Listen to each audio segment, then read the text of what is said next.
get YouTube and watch it as we go along.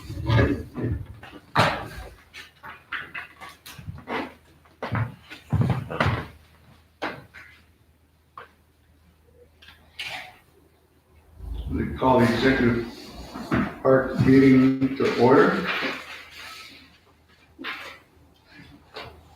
Good morning, all. Good morning. Good morning. First item is appointment park chair. Park chair has to come from one of us, the executive committee. And candidates are Mr. Biddle, Mr. Leggett, Mr. Campbell, and Mr. Watt. So do I have a nomination for one of those to fill those spots? That spot? Well, we're both here, so it can't be us. Campbell? Yes. I nominate Mr. Campbell. And I second the nomination. Nomination by Mr. Biddle, for Mr. Campbell, Anybody, second by Mr. Leggett. All in favor? Aye. Carried. Really? Potential park updates now that he's not here to do his job, Well, you said Mr. Campbell will be here in 5 minutes. you know? Can we come back to that, sir? I'd like him to be informed too, especially with Mr. Brown here as our guest. Okay. All right, so we'll go with old business, Dewater and land purchase update. I also sent you copies of the letters that went out for requests to the transfers of the road. I have one more document that has to be done, sent to Canal Corp to request that one little triangular piece of property.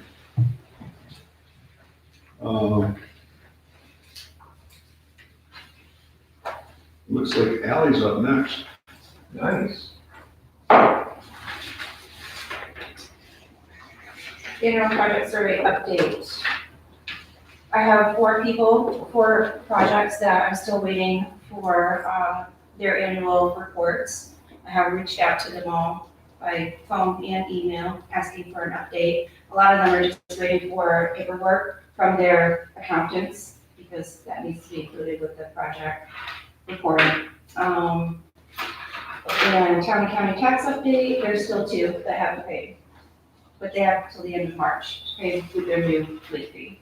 Any response from them? No. So, do we have all the ST 240s? That were reported Yes, for 2019? yes. Yes. Okay. So we're still waiting on the 45s? The On those employment 4 surveys? So we'll need the employment surveys, so we can submit our Paris reports. And with that, we hope to have it be ready for March 16th to review Paris and submit Paris. But according to our bylaws, the audit and finance committee has to meet to review that data before it comes to the board. So Mr. Bill, would you coordinate with Ms. Alley to make sure we have a meeting before our March 16th board meeting? If we don't have all that data collected, and I think we have everything but the 45s, employment surveys, if we don't have that, we'll have to have a special meeting in the month to prove it, because we've got to submit Paris by March 31st. And it needs to be approved before we can submit it. That's correct.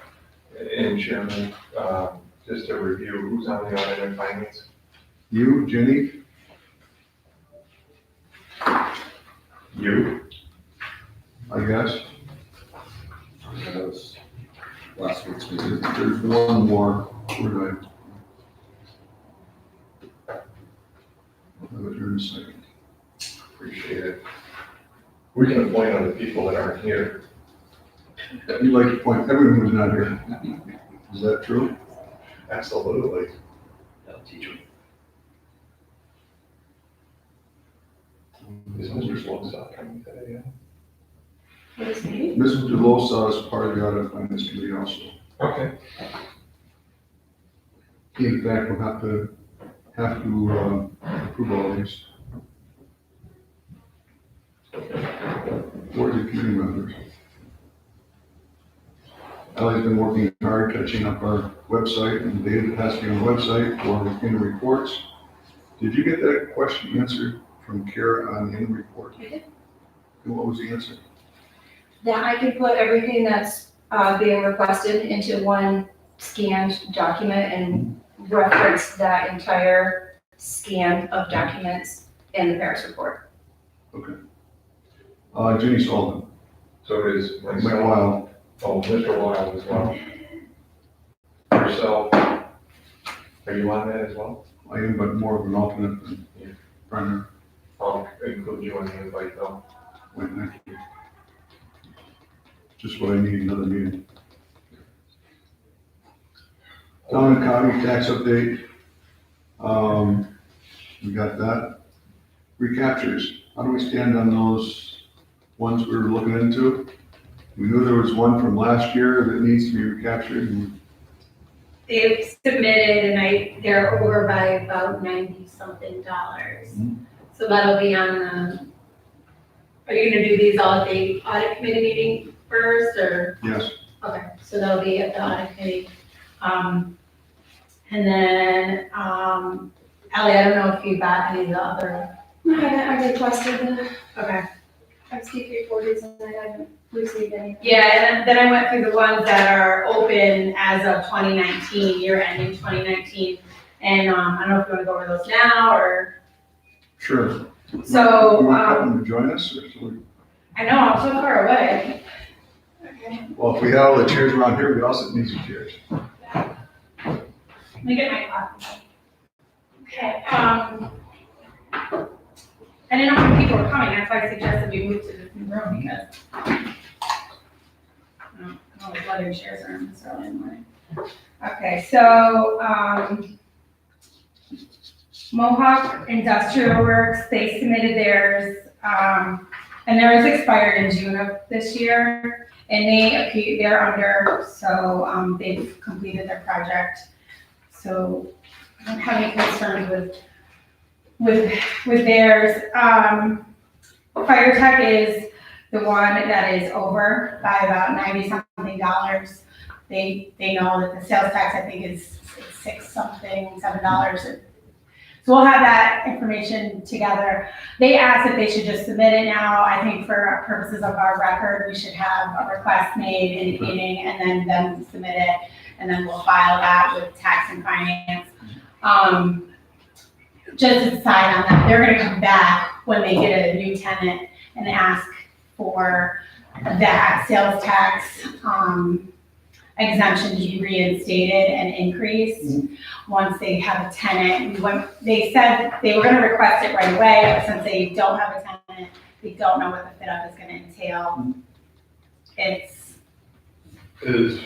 that because more construction will take place with the new tenant, or is it because of the new tenant, they are able to claim? Well, so their original application included, the fit up for them, Yeah. as well as tenants to the location. And they have one tenant now that they've completed. So what they said is their original budget included this work, and the original, project contemplated this work. And, but they don't have the tenant, so they don't know they don't have a budget to provide to you as to what work they're actually doing. And since they're going over what they originally projected, but it's the same project. So, I spoke with the chairman and we discussed that, and we thought it would be best for them not to come with a open-ended request, but rather come with a request that indicated that, this is what we're doing, this is the work we need to have done, this is the budget amount, we're going over by, our original budget amount. So, We'll take action with that. yeah, the board had previously approved the project, but it appears that their cost has gone over. So it'll be up to you if you want to grant the exemption on it, but the project was originally contemplated when they originally applied. So, Sandy Hill Vision submitted, they're close, their exemption expires in September of this year. Do we know if he's done out there or not? My suggestion would be is to The newspaper says no, he's not done. No, it's still a lot of work. Okay, so my suggestion would be to reach out to him and indicate he's about $4,800 under as of the end of December, as of the end of 2019, to see if he wants to come back and request an increase, or just remind him that if he does go over, he will be subject to recapture. because he's close, and he still has 6 months to go. So we're gonna let her out to him. Greenwich Preservation, they requested an increase, or an extension, I'm sorry, back, several months ago. That will now expire the end of March. So they are under, they're reporting being under, but I don't know if they need additional time, so I would just follow up with them and remind them that they're about to expire as of the end of March. Okay. And aviation hospitality, they reported, they only had their exemption through January of this year. And so that's when their project closed out. Their project is obviously completed. The only one I didn't have, Ally, was the ST 340 for 2017. So I should be in there. They gave me everything that I requested. I have it, so I'll send it. okay, I had so many of these, so it's possible I just figured it out myself. I had a couple duplicates, so that was the only one I didn't have. So So- it looks like they're under that. Okay. Otherwise, they're always- I just didn't know what that 2017 So says. we have those other ones that we're curious about. Morse Products, I think that we've been searching for all the old ones, asked them for help in getting, we can't find the old ones. We've done an extensive search for records. We can't find the old 340s from the previous projects. I did reach out to Mr. Schwartz, he hasn't, got back on that. So, but did we calculate their current project that they were under? They're currently under, yes. Okay. That spreadsheet that was circulated missed an entire authorization. So the spreadsheet didn't correctly address the total exemption that was available to them. Then there was LG Plaza Those are the ones that we are waiting on and Market 32. But all the ones that are open for 2019, we have all that documentation. Okay, good. So, I was gonna go back to the top of the menu, but our guest walked out. It's come to the lunch room, could be right back. Application for road that was submitted last night, is going out in hard copies today. All the emails went out. And then year-end reporting. Which is just the, And you got most of the information already, and everything that was, in QuickBooks is also included in the packet for the year. It has been reviewed by Mr. McCarthy. There was one small item that just needed a journal entry. Other than that, everything was put in. so So we're a little over budget for the year. the total assets, we have total assets of $1.2 million. Some $689,000 in cash. And CDs. And on those CDs, what's being longer term? I actually think we have some staggered ones. We have some for 30 days, we have some for 90 days, we have some for a year. So we staggered them out, so we've had cash if we needed it. So as far as year performance, I think that if you looked at our sales, we're really looking for lot sales, we did a lot of sales, so I guess we're a little over, where we were under budget is our sales. See, that was, So in terms of, 23,000 or so. Yep. Left for that. so yes, we were $14,000 in operating expenses, but operating expenses were about $7,000 over.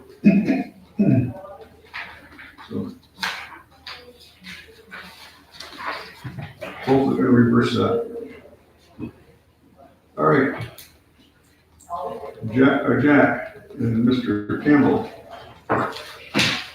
Take it from there for the park. By the way, did you tell him that He did. he had a position? He warned me. Lifetime appointment?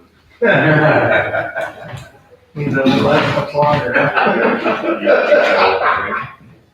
Even when it's on the internet? Good morning, gives me a pleasure here to introduce Jeff Brown to the group. Jeff is with Ballot Renewables, which primarily does solar power. And they are interested in a portion of the industrial park. And I will take and ask Jeff to tell us a little bit about himself and the company that he represents, and then I'll get into description a little bit of the area, and Jeff then can talk about what they propose to do as development-wise, and I'll get into some of the particulars of the agreement that they want to enter into. So, with that, Jeff?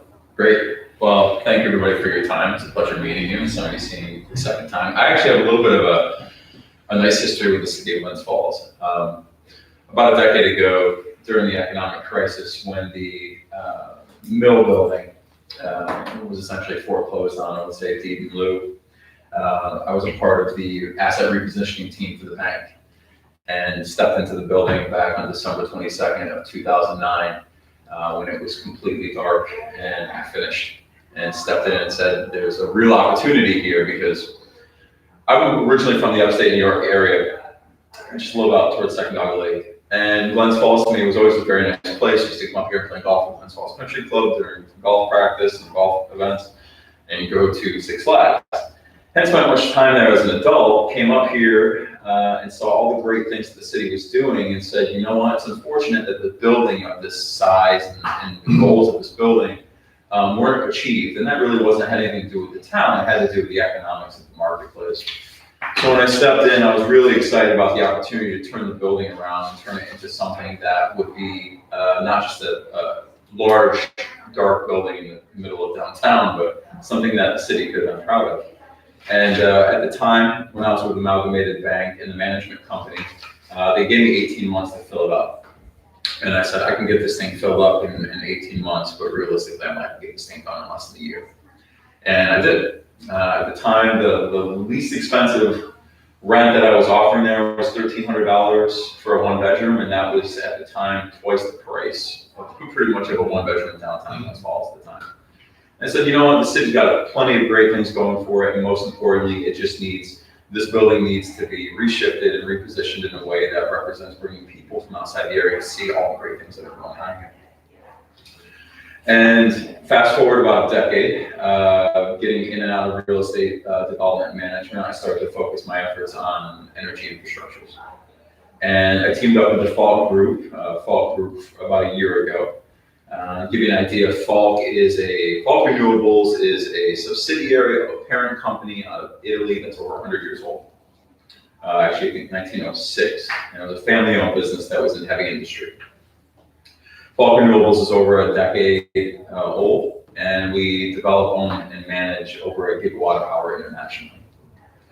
The last, let's say, 18 months, we focused on North American efforts by opening an office down in Irvington, which is just along the Hudson River next to the Mario Cuomo Bridge.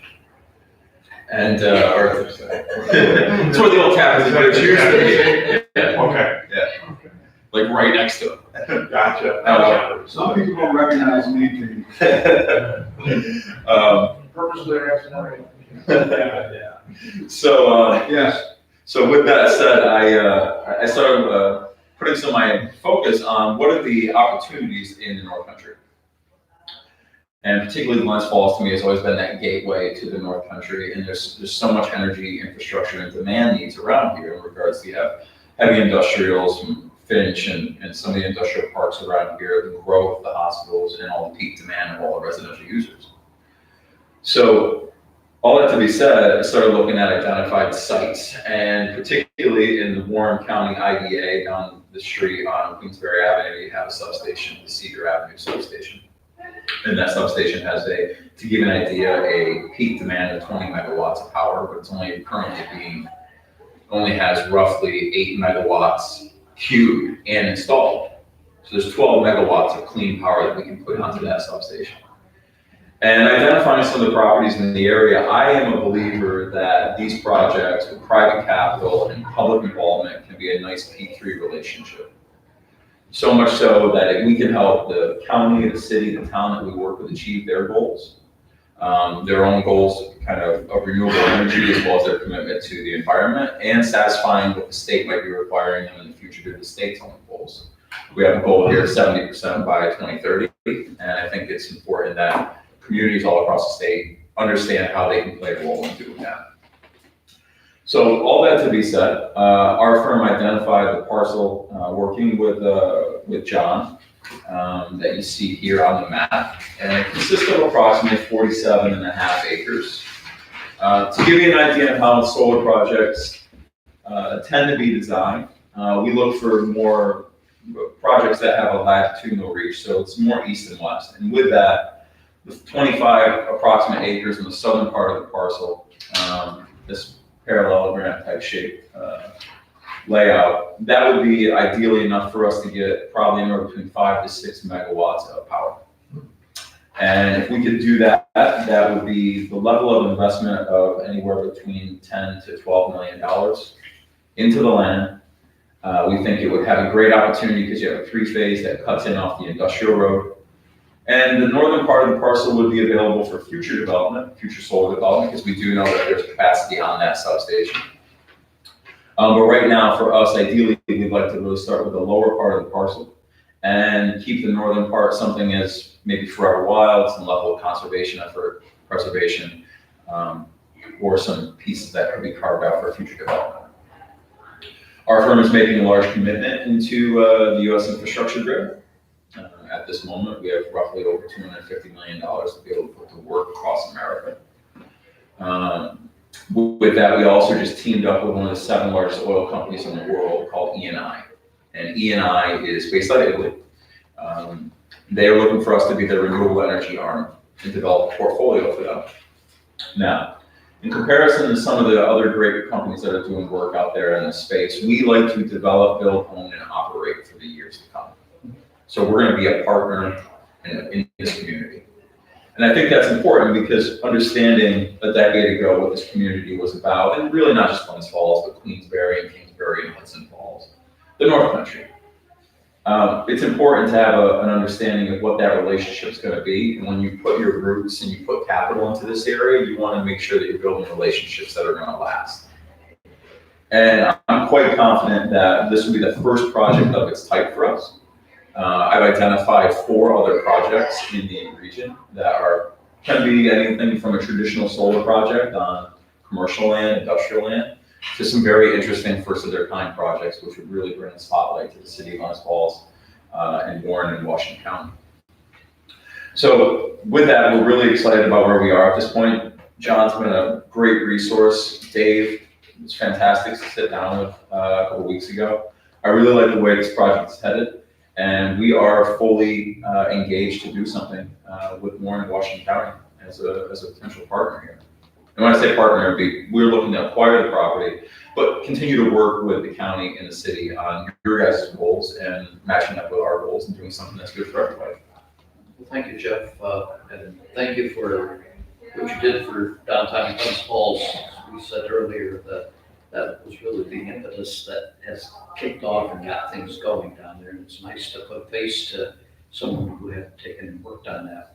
I was just to cut it on that. I was lucky enough to be at the right time in the right place, and I think I had the right understanding of both how this community felt about the project itself, and then how the greater capital region felt about Glens Falls. And it was like that building was a huge building, and that smokestack was a huge sign, right? And you had the hospital there, and across from us was just a parking lot. And with the success of it, every real estate developer and a real estate investor knocked on my door this last 6 months that I was there going, how are you getting $2,000 a month in Glens Falls? I go, have you been here? Like, no, you just stuck at exit 15. And then you stay between 15 and 12. And it's like, you gotta come up here, you gotta see what's going on here. There's a lot of talent here, there's a lot of bright minds here. Finch at the time was doing a transition with brand new management. All that new management came in and moved to my building. And then I engaged with them in the town. We had numerous events and art hosting events. We hosted an event for the hospital. It's important to me that these assets, these investments, have a touch with the community. And I was really proud of what we did at the time there, and I'm really proud to be back here, hopefully offering something different, something new. And I think you guys will be really excited. There's a very interesting project that I'm working on right now, right in the city of Glens Falls. That could be very fascinating. It'd be the first of its kind in the history of the state of New York. It'd be one of the first projects of its kind in America. And it would be, it'd just be another great check mark on some of the things that this area allows to be done with the right people. So Jeff, could you sort of walk through your process, how you get from this point to completion? Sure. So in this process, there's two paths that run. They run in parallel. The first one for us is we engage, like let's just go to a traditional kind of structure here. We engage on an option with a landowner, all right? And that option consists of a 30-day kind of pre-application period with National Grid. Now, because of the work that we've done, we've identified that the Cedar substation, even though it's a little over 2 miles away, does have the available capacity. We have to work with them in regards to the feeder lines going into it. But the expectation is that we would get an initial green light in this pre-app period. After that, to give you an idea for financial investment, that pre-app can be anywhere between $2,000 to $3,000. The Caesar, so larger application, that's a 90-day process at the minimum. Whether it's something that National Grid could take a look at and approve tomorrow, or they need full 90 days, it's going to be 90 days. That application process is going to roughly cost $20,000 to $30,000 on our part. At that point, we have a very good understanding if we generate 6, 7, 5 megawatts of DC power from from our station to the substation, we're going to know if the project's going to be viable. In addition, running in parallel, we want to start engaging with the municipality, particularly Kingsbury and their zoning board, their planning board, understanding their special use permit process if necessary, and move both of those paths running in parallel. If we can do that in a concentrated effort, we can move very quickly through this process. Mm-hmm. And with that, the faster we get through that process, the faster we get shoveling the ground. Hire local contractors to get engaged on this as much as we can. Our engineering firm is out of Albany called Bergman, and we'll identify as many contractors as we can to clear the site, take the trees and clear the site and be a part of the project as much as we can. And with that, you're looking at 1.5 to 2 years before you have commissioning of the project where you're generating clean power. So how long before if we agree to the option, how long before do you think it is before we have a closing date on the property? We would, the option period is 12 months, and then there's the extensions on the back end, and that's all based on how we, the feedback we're getting through the permitting process as well as the application process. We like to move quickly in the sense that we want to know within 6 months, because the time and energy and capital that we're spending kind of limits our ability to work on other sites. There's only so many resources to go around. So the expectation for us, and John, maybe you can shine some of your own thoughts on this, is that we can move through this process pretty quickly and get to a contract relatively within a year, to be fair. So we're tying up the property for 12 months. 12 months. That's correct. And during that time period, we are bound by the option, we can't market and sell that property. Is that correct, Jim? Yes, that is correct. But at the same time, they won't be doing anything as far as clearing it or anything. It's just gonna sit until everything's done. The only clearing that they have indicated in their draft option is cutting a small brush for survey purposes, so we have a straight line. But Trying to understand. to answer your question, yeah, they will not be doing it. There's a group over by me working right now, I wish I could tell you their name, that they do biomass and logs, and they leave the nicest job I've ever seen done in my life. I don't know who they are, but I need to stop and find out. You stop and find out. It's just tremendous what they do. So, as you know, that there are a number of these solar companies that are out and about. The thing that I am impressed with this particular company. Well, most of the companies, they use the solar tax credits as part of the capital to build the facility. They sell the credits to a bank and then get their money back. One thing that separates this company apart, which I'm sure there are others out there also, is that they have the financial wherewithal to be able to fund the project. They have enough capital to do not only this one, but there are several others that he's talking about, which includes, landfills and contaminated property sites and things of that sort. So one of the things I know that a lot of communities are concerned about is solar project goes up, it's there for 20, 25 years, and they're concerned about the cleanup of the solar panels. After After their life use is gone. what happens if the company who did that goes out of business and leaves it there? What provisions are in your project that would help them get past that concern of having a piece of property that then the taxpayers have to clean up? That's a great question. And the conversation to me is about making sure that that relationship that we have with the municipality stays, not just past the signing of the contract and us paying you guys for the land and then us doing our thing, because, it's about understanding that there is a decommissioning clause as a part of our contract that we will be bound to. Make sure that the language is necessary where you guys feel comfortable that at the end of the life cycle of this project, okay? And to give you an idea, our traditional leases versus an option to buy are 25 years with an extension to go to 40. And this agreement that we have with E&I moved us from 35 years to 40 because our commitment is to be there. Ultimately, for us, there will be technology upgrades as technologies and efficiencies improve. We've seen that over the last decade. Realistically, the biggest piece for us is to make sure that we have a site that will be able to, if new technology, we implement it and we continue to generate clean power. Many of these panel systems have not got through the full life cycle process just because of the newness of the market. But we have a tendency to follow some of the better trends in the sense that, say, in the state of California, there's recycling programs for these panel systems, and we expect the state of New York to be very diligent in regards to that, because if we're making such a push towards solar, there's going to have to be some sort of, let's say, decommissioning, and where does that equipment go? In regards to working with a landowner, and I have numerous land sites where we're working with farmers. First generation wants to put it on there, second generation wants to farm it after 25 years is up. They ask us, what can you tell us in regards to what will the land site look like when that project is done?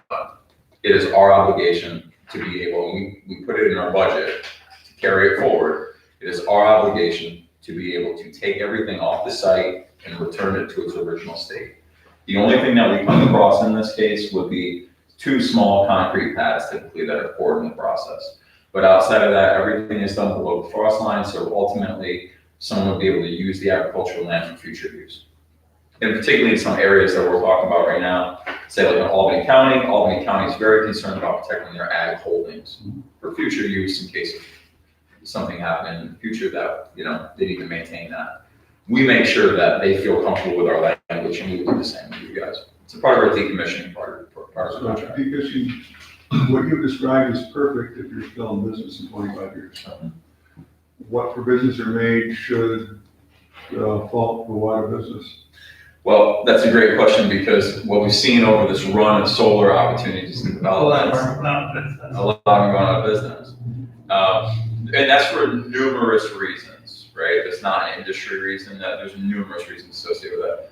Our company is $1 billion company, essentially a €1 billion company, who owns over 1 gigawatt of assets around the world. We're in this to stay, and our track record is over 100 years old in regards to the parent company. With that, we can ensure, in regards to contract language, that any entity that we engage in feels comfortable enough that we can decommission the project when and if that time comes. Because I know more and more planning boards are looking at what happens to decommissioning. If you're in business, great, but if you're not business, do you know Kingsbury's process for solar? They require a submittal on the decommissioning including a cost estimate, and I'm sure there's a mechanism they put in place to ensure that that's there 25 years down the road. And that's, Karen can look into that, I guess. sorry, Mr. Chair, I didn't mean to interrupt. No, that's great though. Like in regards to, I've worked with some of these landowners the last year, and some of the proposals that they had received didn't have a decommissioning clause as part of the contract. That's the sort of development that I try to, my firm and myself try to get away from, because ultimately those things can be, it might be something that that company has to practice, but it can be a black eye for the whole community of our projects. And for us, we want to make sure that we're looking at this from all angles, including not just today, but through the whole life cycle of it, and most importantly, at the end, that we stick to our obligations that we made at the beginning. And we will do that. So you're on for the decommissioning part? That's what you're saying? Yeah, oh, absolutely. Now, you did state that it was below the frost line. That stuff stays or that stuff leaves? So it depends on the project. Every site, particularly, let's say we get to some of the farming agricultural sites. Some of those sites will have infrastructure that will be left in the ground, but still allowing for growth to take place on top. And we have numerous studies and projects that we've been involved in internationally that we've discussed that.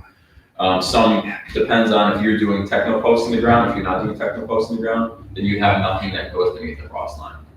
We're talking more about the implementation of keeping the structures in place than in regards to the white rate. Okay. Kind of all depends on the geology of the site, the structure of the site, conditions. So, go ahead. Mr. Chairman, Mr. Brown, are there any proposals out there that have a side deposit where monies are put aside for decommissioning purposes up front and a separate third-party account? I am not aware of that we've done that at fault. It's Yes. a question I'll be glad to ask. Okay. And if it's something that we can take a look at, maybe it's something that has been requested in previous projects, I'd be glad to give you, your thoughts on that. And that might even become a, legal question down the road. I mean, do these communities require if somebody builds a building to have a decommissioning plan when that building reaches its end of livelihood, especially those in the past that had asbestos in it or lead paint and things of that sort. So if they're not currently right now requiring decommissioning plans for a house that goes up or something, I'm not a lawyer, but I've been reading in the literature that there are, again, the community needs to protect themselves, and it's usually done in the form of a bond, which isn't the full cost of the decommissioning. But, these are some things I think that we'll definitely have to work out, but we need to keep it within proper perspective. I agree with you. I'm excited about this. Mr. Kelly, my point is there's a different disposal in tear down with solar than there is with a home or a building. Well, unless you have asbestos and. But we don't right now. Like, right now, somebody building a house wouldn't have asbestos in it or something. So, but no, I'm excited about it. Just, again, Washington County's been burned recently with some projects. So I just, going off of experience as opposed I think to that nothing to do with you. Sure. I think the state, with them requiring, that they reach a certain percentage of renewables by a certain particular date, that and the fact that there's the federal requirements that the industry as a whole is going to be coming up with a way to dispose of. And I hope they do it better than they did for the nuclear power plant. Sure. Yeah, I would expect that would actually be a blossoming business, to be honest with you. I mean, if you're gonna have a recycling system set up for these PV panels and tearing down, yeah, absolutely. I just think that the state needs to amass enough, let's say, pipeline of future technology to come in to be recycled for that to be a successful business. Now, then again, if I build 5 projects around here and we do roughly 50 megawatts of business in Glens Falls, maybe Glens Falls should just have a solar panel recycling business or a Washington Oregon County. Picking up on this, a little further, I see this as a great opportunity for a real pure public-private partnership to move forward. The reason for that is, sorry, Should eat the milk and bread. is that this particular feeder also takes the southern phase one of the property. And I've always advocated that one of the reasons that New York doesn't do as well as it does with economic development is the high cost of power. That we could actually have a great opportunity here by working with this company of developing what I term as economic development power, which in turn, there is a criticism, well, we got a tremendous amount of capital investment here. The number of jobs after the construction gets done, might be one or a half a job or something of that sort. But the fact that it could be providing inexpensive power to businesses which are creating jobs or establishing jobs, I think it's a unique way to move forward, and again, could draw the publicity of this area, which other areas aren't doing that. And I've talked to Jeff briefly about that, and I think that that's something down the road that we could continue to, work on. Sure. And we'll see that in the evolution of battery technology in regards to battery projects, to be able to essentially utilize these independent power producing sites as energy storage facilities for other industrial and economic development to come in and say, listen, what's very attractive? You utilize water in particular as a commodity, in particular resources, to attract businesses in. Well, clean energy should be definitely one of them. So, Brian, I'm just looking through this, this is about a 25-acre footprint. Yeah. 45, 48, so I'm seeing. That's right. Is that a normal size, is that the smallest size that works for you? I mean, you talked about putting it here and then maybe expanding it and then maybe not, maybe just having that as for a while or something, but. Yeah. In regards to our 6 to 7 megawatt array systems, they typically take 25 to 30 acres of land. And we try to look at sites in a way that, particularly the way that the sun tracks, how do you maximize the amount of energy that you're able to create with the least amount of panels, right? So with that being said, this lower parcel has always been interesting to me because we get that run, most importantly. We have the 3-phase that comes in off of the road.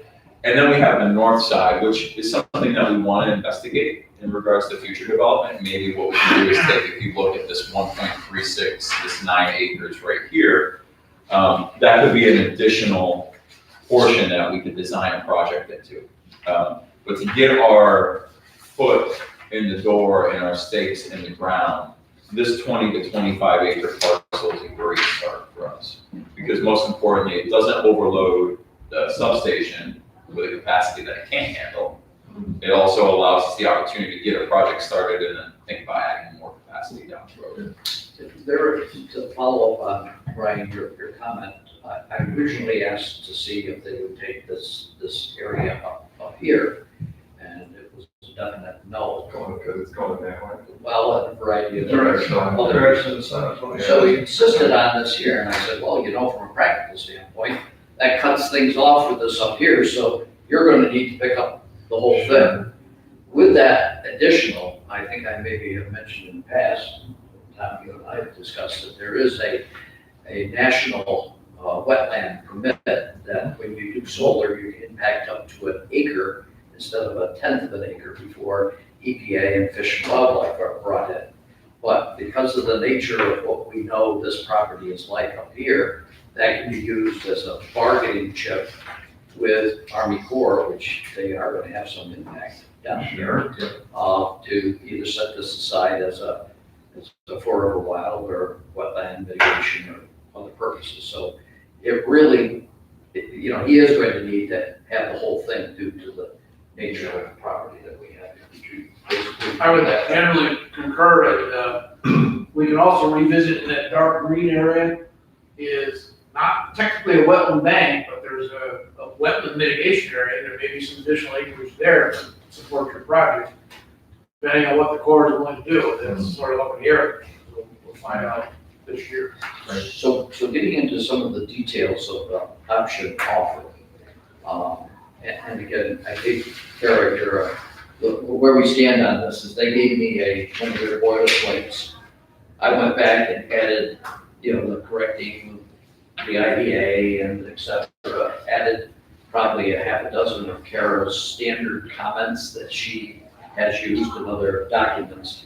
only about 30 minutes ago did we get a response back from their attorney, of which you probably liked about 90% of them, there's a few. So my recommendation, if it's something you wish to go forward, I think we're pretty close to having Kara get involved with it, so that by the time you have your regular meeting, the third Monday, that we'll have something that would be firmed up. But So, Jack, before we go to that, can I ask you a question? yes, sir. I want to go back to, you know, solar panel, first solar panels came out in 1954. It had evolved since then. What percentage of the panel is recyclable versus just scrap?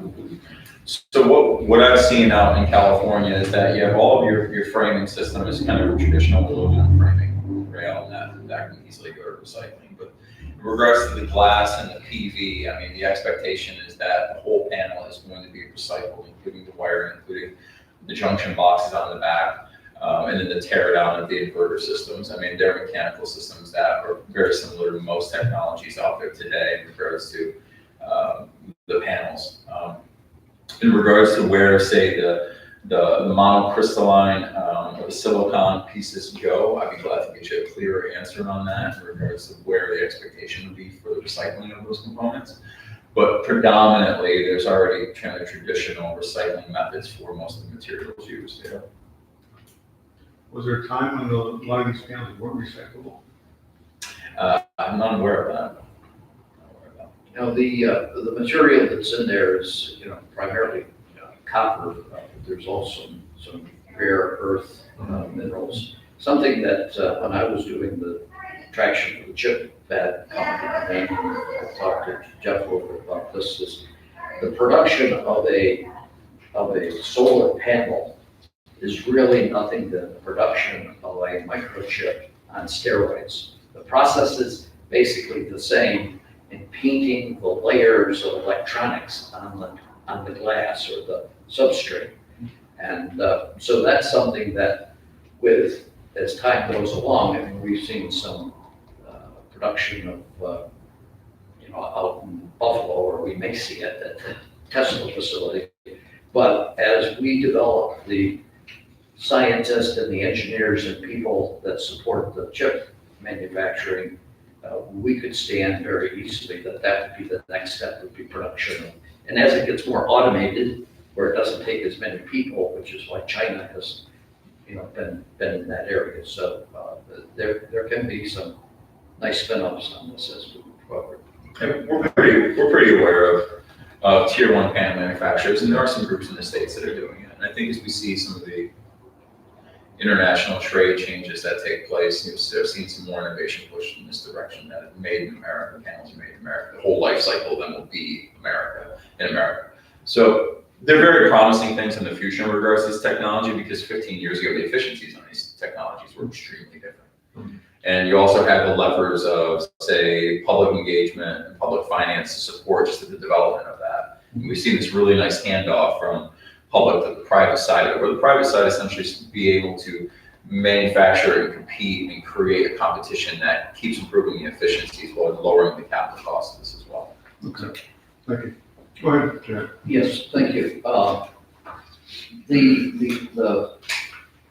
As was mentioned before, they would like a 1-year option with the ability to renew that for a 1-year time period. They are. If we run into, say, if the substation was queued in a way, let's say there's 20 megawatts of demand, and there's currently 18 in the pipeline, we'd have to wait a very process. Okay. Now, we can put language, which I've done in other documents, it's not presently proposed, and I'll Kara's expertise on this, is that the granting of that extension option can be based upon the optionee, in this case, the solar company, demonstrating that they have been doing their due diligence and getting progress, and it's things outside their abilities to close. So, I mean, that's, it's something normal. Right now, it's the utility companies that are only because they've gotten such a tremendous number of inquiries that have come in. They are currently offering to pay for the property $135,000. In discussions with the chairman, I gave my professional opinion as to the value is $165,000. So if that is something that you wish to move forward, my suggestion would be is that you counter at 165. Another item for consideration is they're only offering up $1,000 for the option with a renewable for $1,000. In light of the fact that it's coming off the market for a 1-year time period, that might be something that you would want to ask more for, and that's something that we could, discuss and negotiate. I'd be happy with $165,000 deposit. The deposit, yeah, okay, yeah, sure. So anyways, with that, based on my professional knowledge of the site, and I'll ask Tom for his, we've discussed that there are limitations to standard development here, that this was one of the kinds of development that we were targeting, even though I will tell you that I had actively started my marketing, and Jeff kind of gave him the door, but it's good that he did. That this is a good use for the property, and we can do a very nice public-private partnership. So, Tom, you want to talk about your thoughts for suitability for solar on the site? Well, ignoring the economic conditions that have prevailed for the last 10 or 15 years, and ignoring the site constraints which are only learning about now, the IDA's original goal was to move this to one large user or a couple of large users in the back, rather than sink a lot of money into infrastructure in the back. So this is ideal from that perspective. And considering everything that's happened, I think this is an attractive proposal to consider, to be honest. So with that, Mr. Chairman, I would like to recommend to this committee that you request that myself and the attorney continue the negotiations with this solar company and come to some agreement that we feel that would be acceptable to the full board, and we will present it at the next meeting to you. So before I go into that, with that, I think that our current covenants don't allow solar.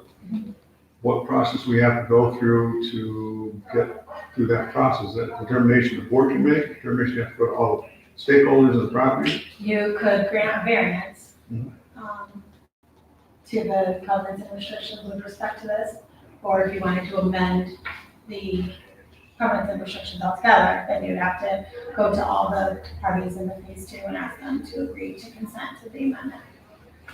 And Mr. Chairman, I want to reserve that particular discussion we made when we get to an update on Lot 3 property, which I think we're going to need to have some good discussion on that.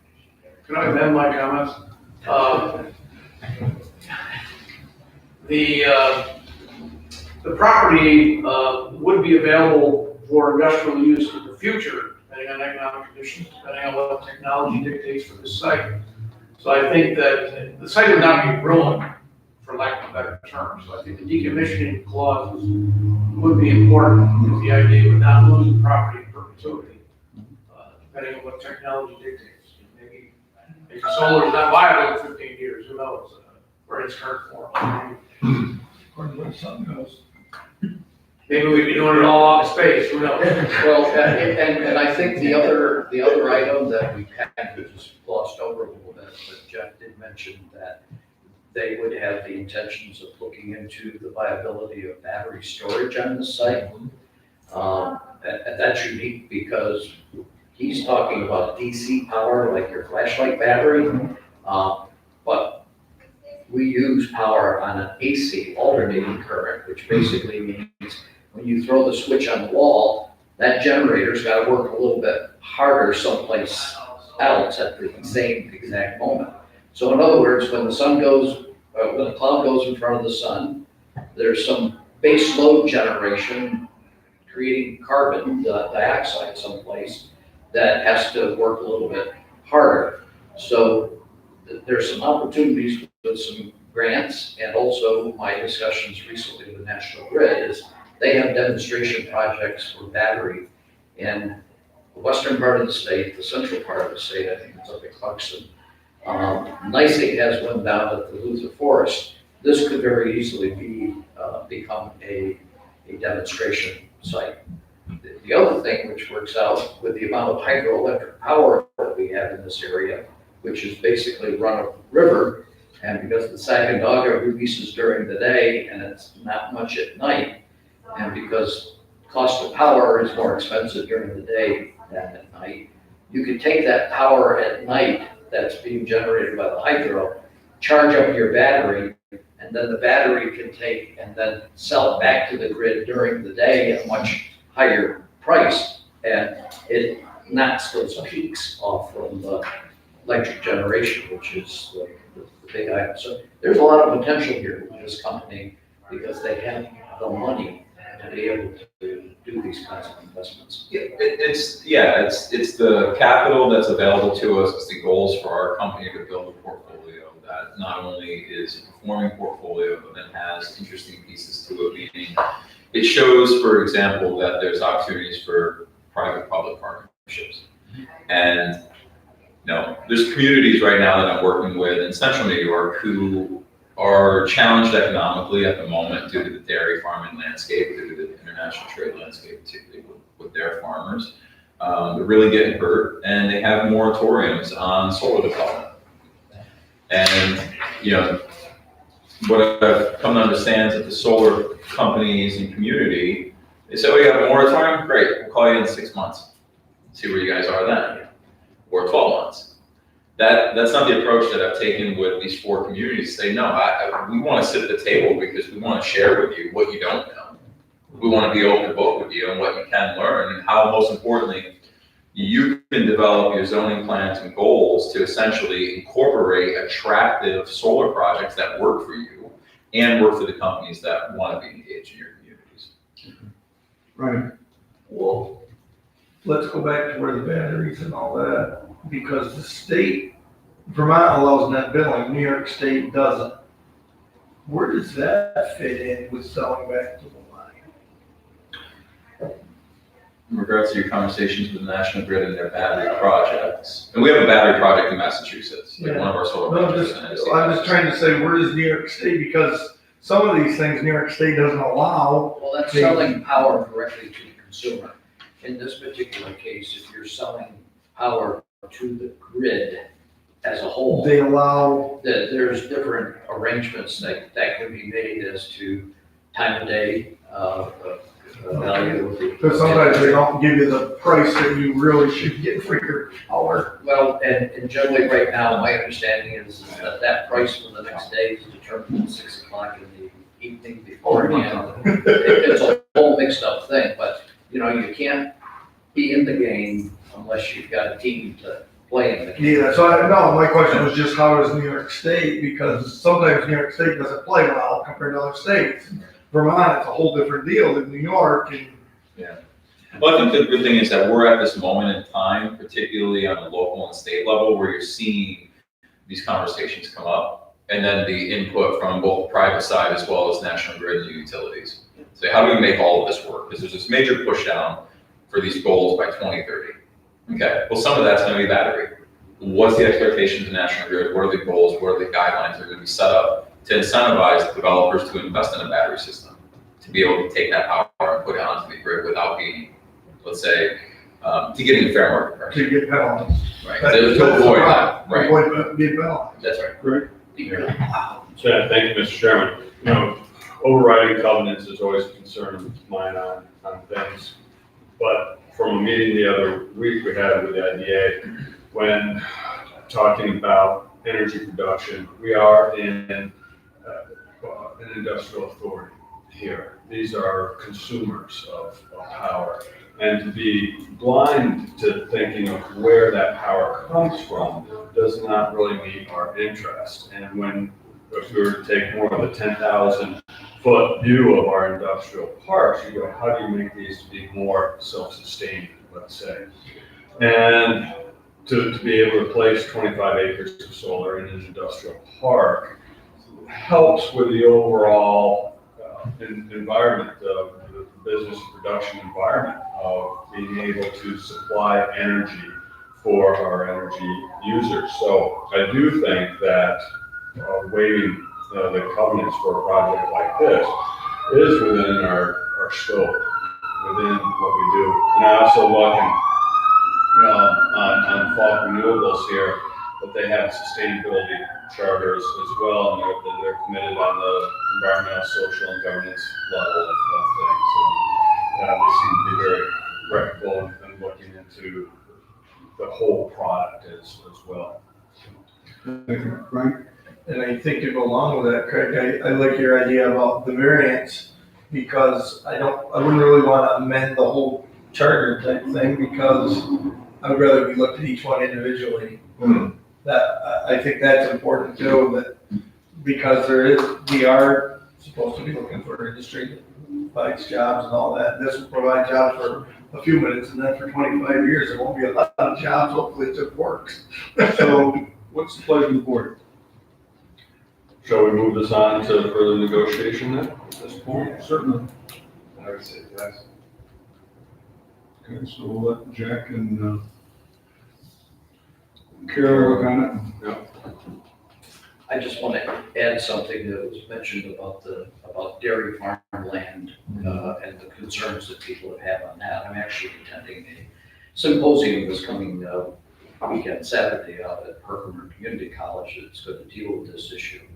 And primarily, my recommendation to this, I'm not in favor of picking up the productive farmland, but the state of New York Ag and Markets, right, you know more about this than I, have taken with all the soils, have identified and classified them 1 to 10, with 7 through 10 being basically non-productive for one reason or another. They can't take and, there's slope, there's too much lime, there's other things. And it's too bad you have a farmer who is wanting to divest for retirement purposes. What they should be doing is putting it on the non-productive part of the property rather than on the other. So I think that's going to be a trend that you'll see. And I think there's a lot of things that come into that too, which where's the phase 3 power? Yeah. Your field's here, it doesn't matter whether it's a good soil, bad soil, it's where the phase 3 is. We got some more business to It really Anything does. else we need, Jeff? No, Thanks for coming. I thank you guys for your time. We got thank you. I just want to ask Jeff one question. Jeff, Yeah. will you be looking at farmlands in this area? I guess and do you lease or do you just buy? We'll lease and buy, depends on the appetite of the landowner. And in regards to farmland in the area, I think you have enough resources within the city of Glens Falls, the municipality, and the counties to be able to start really fulfilling the substation around here and the requirements of National Grid. And then you can start engaging with private kind of landowners and farmers. Okay. And again, because what you have is you have landowners and farmers who essentially say, they want to put all this solar here. The reality is we can't put that much solar in a particular area. I can't do 100 acres of solar for an area that takes 10 acres of solar. Well, it's because you have to have phase 3 and somebody has to be using that phase 3. Let's move along here. Thanks. Hey, thanks very much. All right, great. Thank you. Thank you. I'm gonna leave. You Don't worry. guys maintain your business, no? You better get out the door real quick. I'm leaving. Why you got a chance? No, thank you, everybody. Good to meet you. Okay, John, you said something about lot 3. Yes. Right, let's see. The update on on lot 3 is that the purchaser has responded back, and they will not buy the land if there is any conditions as it relates to screening. And I tried to tell them that basically, as we've been doing with other, that if you just plant some small evergreens around, but they have not, they don't want to do that, which kind of opens up a further larger problem. that I have here is that from a marketability standpoint, is I don't know of any other industrial park that has these kinds of covenants. If that's wishes that you want, that's fine. I mean, I just got done with the Perry Industrial Park out here, very nice line development. There's nothing like this. I did the Moreau Industrial Park, nothing like this.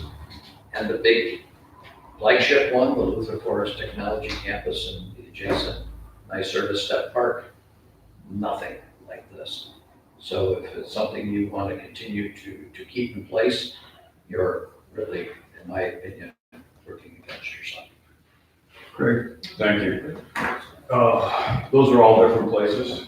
There must have been a reason for these covenants. Also, in those other places, perhaps any of the industrial development also went through planning board and perhaps more stringent planning boards that then would require. I know that in our modest town, our planning board does not require as much on the site plan review for screening and everything that's in the code than perhaps Queensbury does because of our experience on things. Queensbury has more experience on the impact of projects.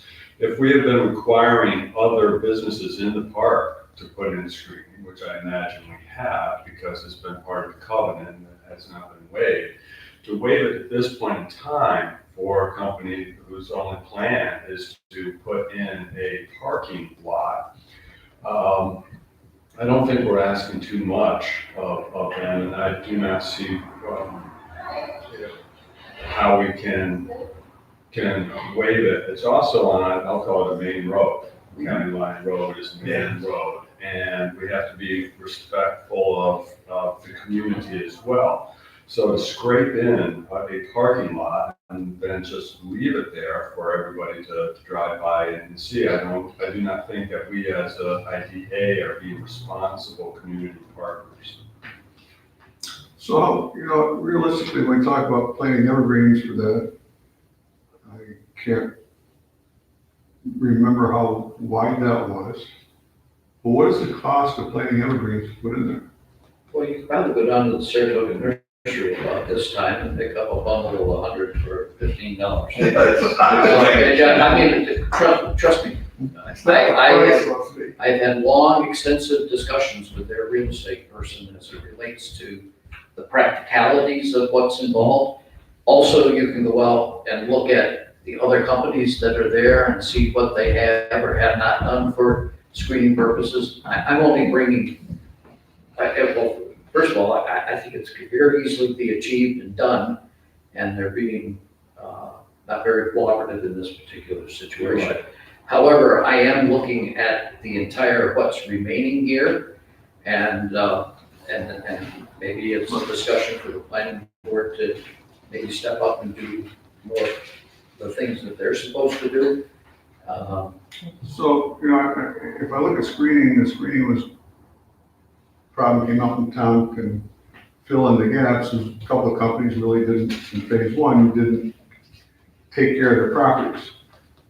And that's where a lot of covenants in phase two came in. I don't know if we went overboard or didn't go overboard, but if they are doing just a parking lot, it's not a building which can be looked at and presented properly. It is a parking lot. Michael? I'm a big fan of making this happen and not for what we can't do, but what we can do. And being involved, this is a small ask. I'd love to have them come in. I'd love to have them have this property, and at a light cost, buying some of those evergreens is a short price to make this happen. So I'd love to see it happen, and that we don't adjust our covenants on this to make it happen would be where I'm at. So again, we've talked about this. We are the can and do and will. This is a small, in my opinion, a really small ask. Well, I mean, I went so far as to say with the other realtor, I said, you and I would chip in the $750, go buy the trees, and some Saturday, I'll bring a 6-pack of beer and we'll go down and plant the trees, but apparently it's a principal thing with. Then and they're gonna have to live with it. And Mr. Kelly, I appreciate that, but then it makes me question what other principal things are they gonna be stuck on? Right. Right? Other places in the park, they've all done this or haven't done this, or some have and some haven't. Well, I think the reason that Platinum That's what I wanna know where we're at. Equistock was the big one. They've largely been asked to, they haven't all complied, which becomes an enforcement issue, which is difficult because Kingsbury has not always taken the lead on enforcement. IDA has not had the wherewithal to take the lead on enforcement at times. But they've been asked almost all the time. Well, can we spend $150 and give somebody a 2-pack of beer and send them down there and put them in wherever we want Are we talking me and you? them? Yeah. Exactly. No. Then we I have mean, to can fly we to just make Wisconsin. this? We have to fly to Wisconsin to get the beer. No, I mean, should we be doing something to make this happen? If So you're selling, you tell I'm us trying to it's being figure out- a shovel ready to go site. So and going along with you of what can we do to make it happen rather than not make it happen? Are you talking about that we pay a couple $100 and have somebody go out and we're pre-selling the lot with screening in place? No, But I'm just wondering what we should be, well, for the ones that haven't conformed. I mean, we'd like to make them and we say that's a problem, but would they look better if they weren't?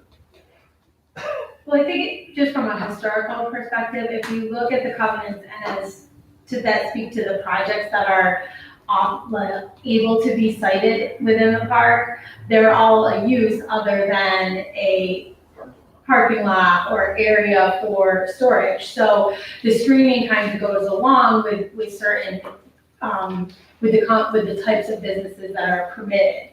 So I think with the covenants as they're drafted, when you're now requesting a company to come that is not necessarily permitted use, you feel like they don't maybe fit in. Because we already given variance to this company for parking lot. Right, so you're already giving them a variance with respect to their use. which I'm very comfortable with if there are Willing to comply. beautiful little trees that are inexpensive. And you can even in the spring, Washington County you can just go right through Washington So County and water. order these trees really cheap. Water conservation. Really cheap. So do we want? Remember something, if the trees get planted magically by someone, they've got to maintain them. Right. That's not That's what what they're would happen if wrong. they don't have the attitude that they're. That must be what their problem is. I They don't don't think that want much to maintained, but they're not going to maintain it. I think that they If I may just- say, on the plantings too, you buy those from Soil Water, and I bought plenty of them, and if you want to put your orders in, now Soil Water Conservation District is accepting 3 orders. They are this They're not small, huge. they get mowed over, they get weeded over, and they die out quickly without any maintenance. I do think that goes against the intent of the idea of screening. Planting a 10-inch white spruce seedling is not screening. And if we take a look at 2 buildings that were part of the industrial park that were one sold and anyway, no screening went in front of their parking lots in front of the building. So Kingsbury didn't do much on site plan. There was additional screening in front of at least one of those years ago, and I think there was some mortality for some reason, and they may not have replanted. I think there was some extenuating factors. Yeah. So what do I do in You know, this case? so we're looking at field right now. So, General people, what do you want to do? I'll just bring up another quick item here is if you're not taking and requiring somebody else to do it within the same, That's my can problem. you require a new entity coming in to do it because of your past practices? Well, they've all been required, they just haven't done it. You can. Yeah, And we haven't enforced. you can, We could send out enforcement letters going the trees died, hey, get the screening back up. We could do that too. The one user in phase 1 that had storage out near Park Road, their site was unsightly. The IDA sent a letter a number of years ago to ask for better fencing, and that did happen. The fencing is now deteriorated again, but they did address it when the IDA requested. Jim, what do you want to do? I would love to see this happen if they're willing to plant some trees. I'm a yes person. Plant trees. No, if they plant trees. That's what I mean. Yeah, But I let's mean, have them plant I would trees. love to have them.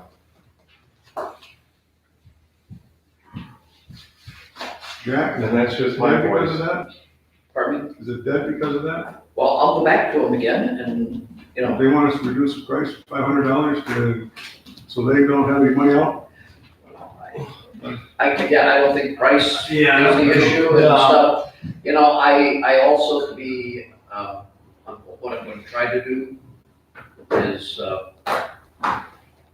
see if we can I can get a face-to-face with the gentleman that even came to the meeting is the father of the main principal person. Sure. So we can get a chance to sit in front of him.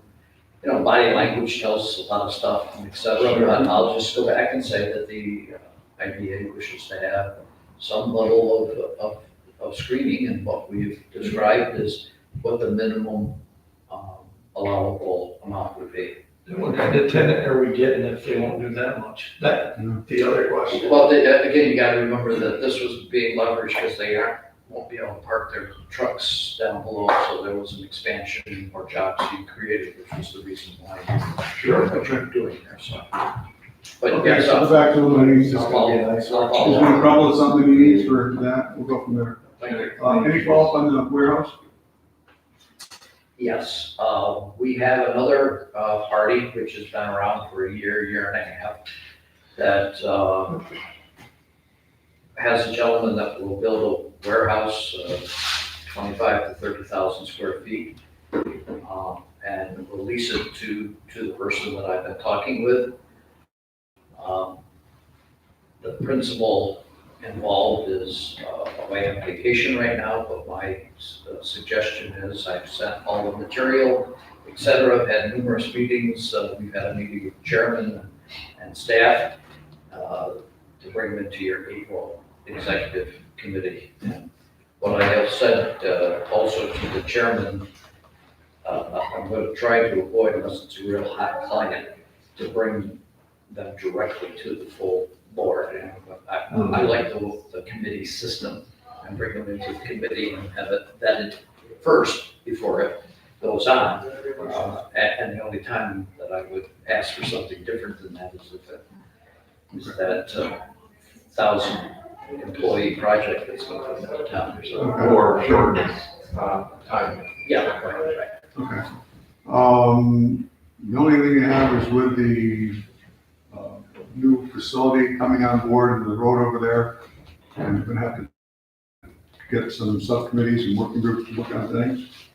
One is that we have to have a subcommittee to look at maintenance of the road, because we figured out how to do a package for MOU for both the maintenance of Block 8 Way and also the interior structure that if we end up purchasing a balance of property by Devil Golf, we'll need to get up there.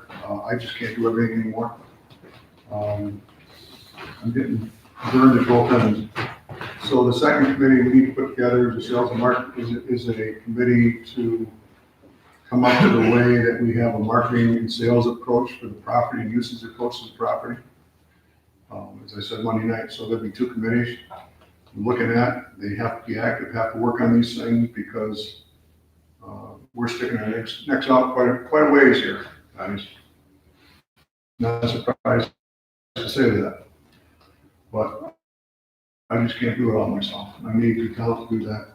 I'd like to have Craig chair the road committee, and we'll work on members for that. I'll make 3 members on that. And I'd like Mr. Good to do the sales and marketing chair, Be my pleasure, sure. to work on that. And these have to be priorities, because we've got a long way to go. Okay? I'll look at the toll booths. So we'll go from there. So anything on the business that comes before the board? Better look at the Oh. scanning system. We need to, sir, Mr. Chairman, we need to approve the minutes from February. Motion to approve the minutes from February. Put forth the motion. Mr. Bill, second by Mr. Campbell, all in favor? Aye. Carried. Thank you. Call the CDC meeting to order. Sure. We adjourn. I will take my leave, gentlemen. Thanks, Tom. Ladies. Appointment of park chair. You don't have a chair. We don't have a fair chair for CDC. Approval of minutes for February 5th. I'll second Mr. Bill's motion. Made a motion to approve minutes for CDC. Yes. Second by Mr. Leggett. All in favor? Aye. Carries. Any old business? Any new business? And then we adjourn the CDC Park Committee. Did we have anything more about that potential expansion in that property up on, No. See, the attorney contact didn't have any information for me either. He said he was gonna follow up and Mr. Leggett, he said he hadn't heard anything. That's it. You mean for the CDC? Yeah. Yeah. I occasionally see him, so I could, So, you know. just